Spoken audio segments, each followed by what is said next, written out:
Oke, selamat datang. Pernah kepikiran nggak sih apa yang sebenarnya terjadi di balik layar kehidupan digital kita? Nah, dalam beberapa menit ke depan, kita bakal coba bongkar kekuatan-kekuatan tak terlihat yang membentuk semuanya.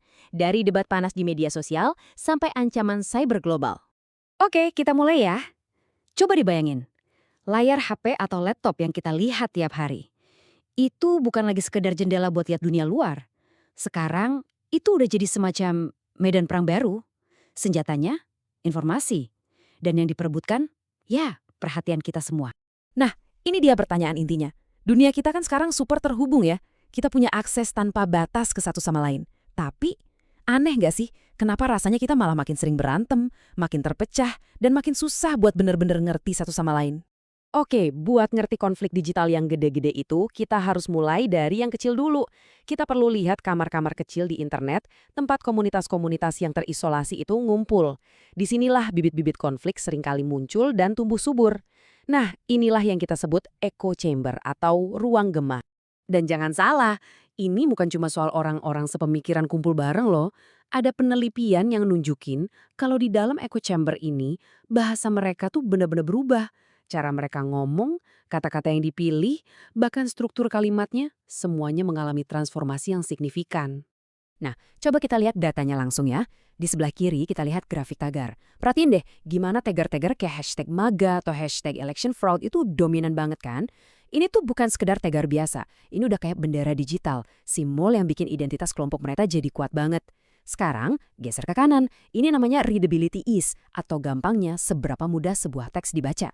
Lihat deh kotak biru yang nandain echo chamber, posisinya lebih tinggi terus kan? Artinya, bahasa di dalam kelompok ini jauh lebih simpel, lebih gampang dicerna. Nah, ini kombinasi yang wah kuat sekali. Identitas yang super solid plus pesan yang super gampang dimengerti. Jadi intinya apa? Ya kombinasi dua hal ini. Satu sisi, identitas kelompok yang kuat bikin orang rasa, wah ini kelompok gue. Di sisi lain, pesan yang sederhana bikin ide-ide, termasuk misinformasi ya, jadi nyebar cepet banget di dalam gelembung mereka. Sangat efektif.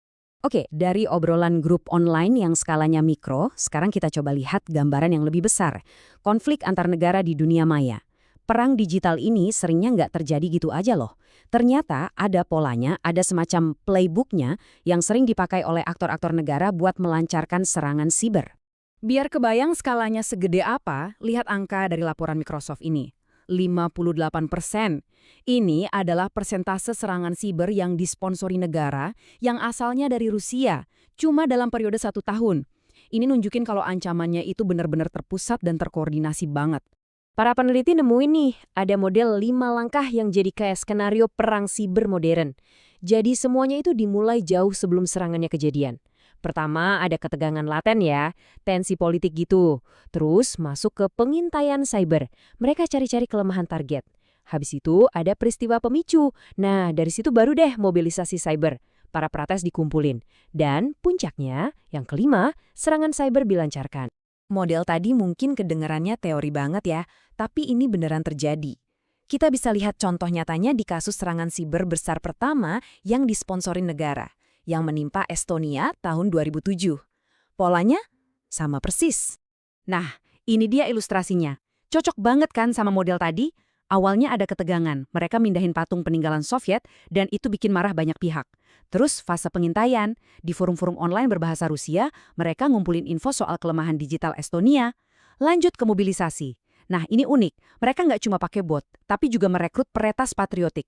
Jadi warga sipil biasa dikasih tools dan instruksi buat nyerang. Dan puncaknya, serangan itu sendiri, serangan DDoS gede-gedean yang bikin lumpuh semuanya. Dari bank, media, sampai layanan pemerintah.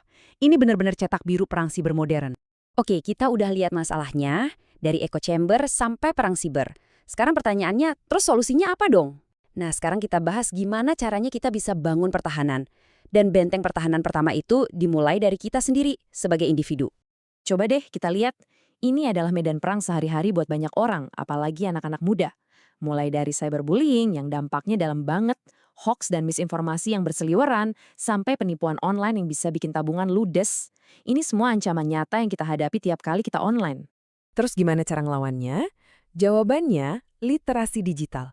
Dan ini bukan cuma soal bisa pakai aplikasi ya, ini tuh perisai kita. Buat ngelawan hoax, kita butuh berpikir kritis dan verifikasi sumber. Buat menghindari phishing, kita harus belajar identifikasi ancaman. Intinya, literasi digital itu skill set wajib buat bertahan hidup di era sekarang. Jadi, poin pentingnya adalah perubahan ini.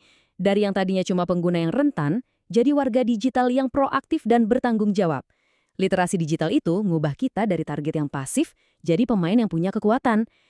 Kita nggak cuma ngelindungin diri sendiri, tapi juga ikut bikin dunia maya jadi tempat yang lebih baik.